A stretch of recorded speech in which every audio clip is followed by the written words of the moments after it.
Question 6. When it came to the camera work in our sequence, we were quite ambitious with all the different types of shots we wanted to include to really show what we'd learnt.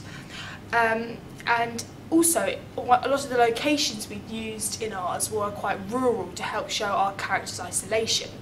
We also wanted to show the fact that she was going on this journey through this isolated world, so we decided to include some pan shots.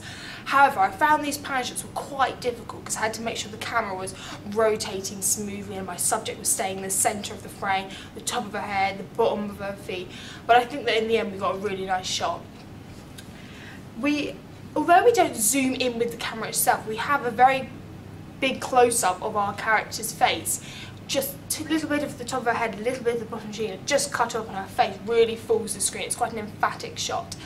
I know this framing is probably not the best and we should have included her whole face, but I think it gave a much more powerful reflection of her. Although I did find this quite hard to do because I had to keep the zoom on and also keep the camera right on her face and not let it slip, but I think we got the shot in the end. We also included shallow depth of field in our sequence.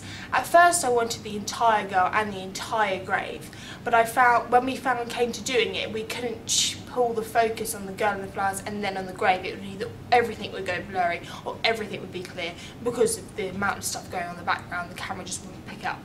So we decided that we'd have just the petals of the flowers and part of the grave and focus pull on them. I found that it still showed the significance, but I think this was a compromise that we had to do. On our preliminary, we really failed on the framing. We had cuts, sides of our faces, of our characters cut off, huge white blank spaces, really not very nice shots, or cut at the knee. So I knew with our thriller we had to do some really neat cut framing. So at first I found this, oh god, I found it quite fiddly, making sure that her head was in it and then she wasn't cut off at the knee or cut off at the shoulder, but I think in the end we got some nice shots. In our thriller we also have a tracking sequence at the very beginning.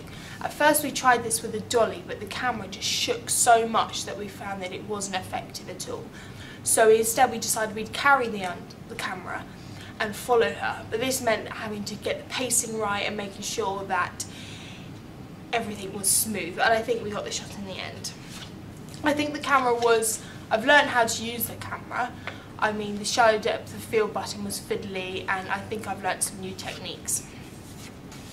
When it came to sound in our sequence, we decided that we'd have absolutely no narration. We thought this would be effective because it would show our character's isolation, because she's very isolated, so we thought it would help the audience connect with her isolation because they are also cut off.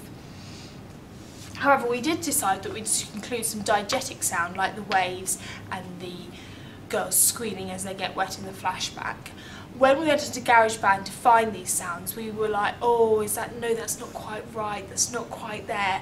So we had to find some, perhaps if we'd had more time, we could have made our own Foleys and recorded them, but we did find some noises, but I don't think that they're quite right. We decided that we'd have quite a melancholic piano piece played over the whole entire piece. It's quite sad, but it's also quite peaceful and slow to show how her life's just slowed down and she's just living in this sort of phasey world because of her traumatic past. When it came to editing, we wanted to make sure that the cuts were quite smooth.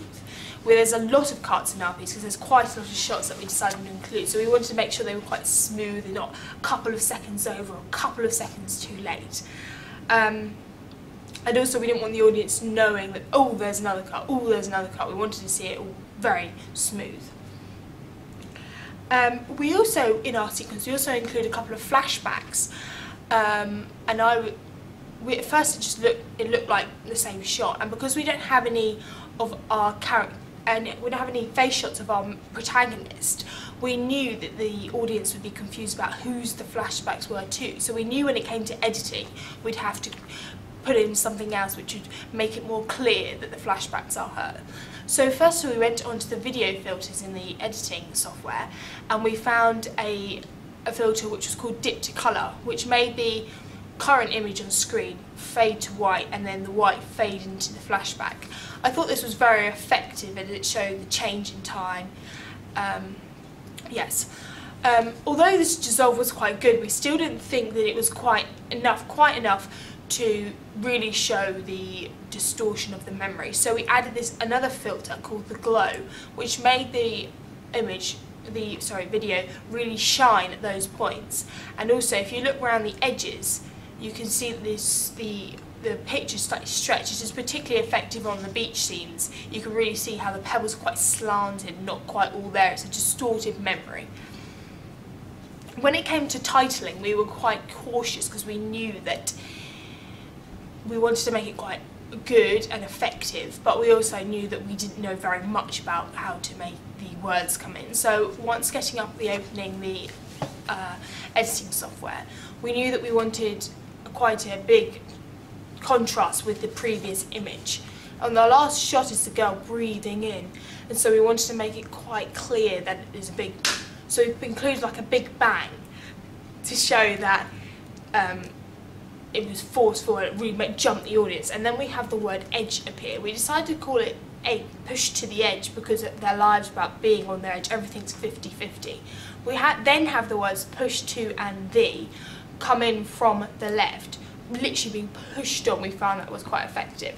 And then we were very ambitious and we thought, oh, let's have each of the letters of the word edge fall one after the other. I was really confused how to do this, and we had to type in each of the letters individually on the text and then use a rotation button to have them fall down. But I think that the overall effect is very good. Overall, I think I've learned quite a lot with the camera and the editing software particularly. I think without them though, and all these different techniques, our thriller would be very mundane and boring, so I'm glad we included them.